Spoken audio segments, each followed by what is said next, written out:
Patrick Coffin with a little walk and talk on the two most potent or formidable objections to God's existence.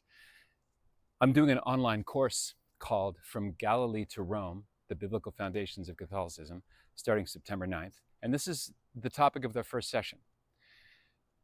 When Thomas Aquinas begins to explain in his Summa Theologica about the existence of God, he begins with the opposite thesis, and then he takes that argument apart and then proceeds to say what he really wants to say.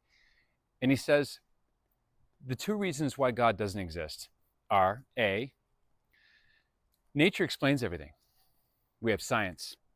So once science and scientific laws explain nature and the cosmos and the visible universe, then God becomes redundant. What do you need God for? He becomes like a blob God in the sky, totally superfluous.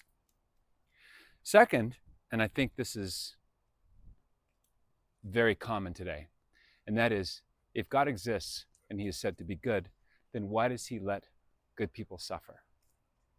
This is the mystery of evil, of iniquity, of seemingly random suffering. How do you get past it? The true answer is we don't know why God permits suffering. We only know that God has a mysterious solution to it. And it's not like the solution to a math problem. It's the personal experience of God himself with human suffering. It says in the prophet Isaiah, chapter 53 and onward, he's the suffering servant. He's a man acquainted with grief. This is, of course, a prediction of Christ, prophecy of our Lord's suffering on the cross for us. God doesn't wave a magic wand. He doesn't, quote unquote, end our pain, but he enters into it and changes its meaning altogether. This is not something that is worked out above the neck.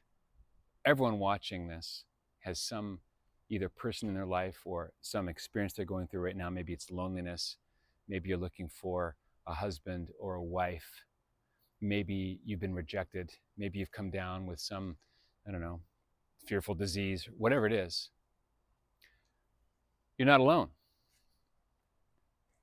You're not going through it alone. God's name that he gives to Moses in the burning bush in chapter 3 of Exodus is I am. I am who am. God is in the present moment.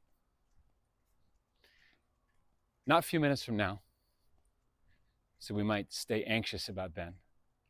And not a few minutes in the past, where we might regret certain things. He's always in that mysterious present moment.